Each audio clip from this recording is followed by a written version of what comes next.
Buenas tardes, camaradas, yo soy Nil Forcada y en el día de hoy quería hablaros de esta novela de aquí, Después del invierno, de Guadalupe Nettel, una novela que me ha sorprendido muy gratamente. Debo decir que tenía cierto prejuicio a la hora de leer este libro, no tanto con el libro sino con la misma autora, Guadalupe Nettel, porque había leído muchas reseñas donde se la ponía por las nubes, donde se venía a decir que esta autora era el futuro de la literatura latinoamericana, en fin, etcétera, etcétera, etcétera. Y vaya, todo un reguero de frases hechas que a fin de cuentas forman parte del marketing y que suelen ser una sarta de mentiras. Sin embargo, como ya he dicho, he disfrutado muchísimo de este libro que además venía avalado por el premio Herralde de novela. El libro de Guadalupe Nettel nos narra dos historias paralelas.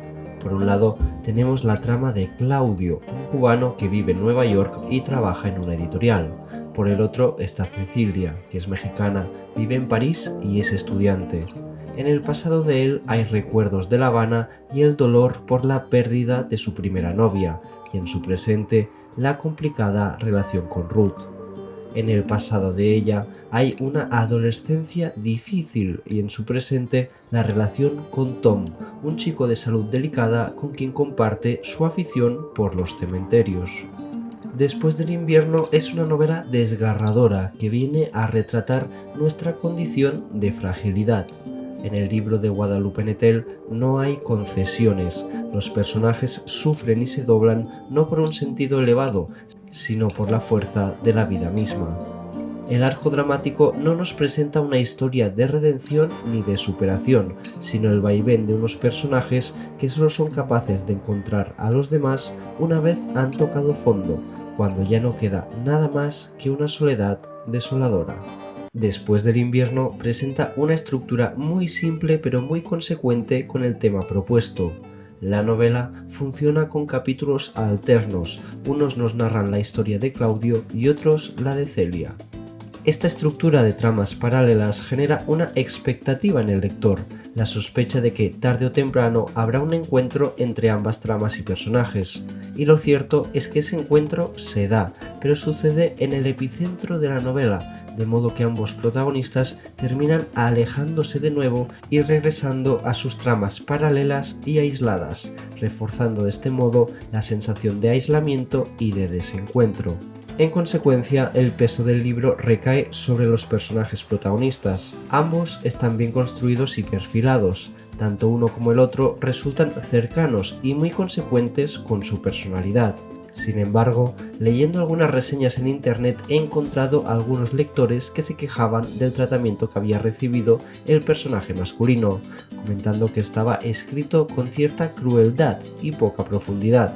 A nivel personal yo no tuve esa sensación, pero parece ser que existen unas declaraciones de la misma autora donde viene a confirmar en parte esta diferencia. Según parece, Guadalupe Nettel escribió el personaje de Claudio como una especie de venganza contra un prototipo de hombres que había conocido a lo largo de su vida, especialmente obsesionados con el orden y la disciplina.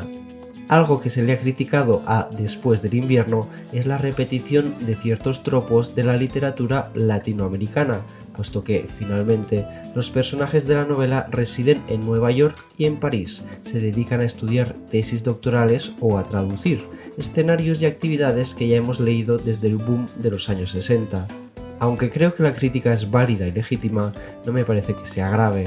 La autora no convierte estos lugares comunes en un cliché, sino que consigue darles relieve y una profundidad exenta de ideas preconcebidas. En el extremo contrario, cabe destacar la construcción espacial de la novela, donde el territorio del cementerio se convierte en un punto cardinal. A este respecto, se mencionan muchas tumbas de personajes ilustres, pero la idea más potente está en el negativo que Guadalupe Nettel consigue imprimir en la novela: el cementerio como ciudad anónima, como destino final y sin nombre, no solo de sus personajes, sino de una humanidad demasiado frágil para soportar su propio peso.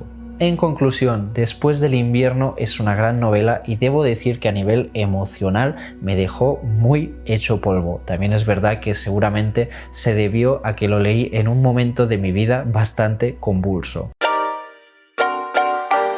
Si te ha gustado este vídeo, ayúdanos a crecer. Comparte el vídeo, déjanos un comentario o suscríbete al canal.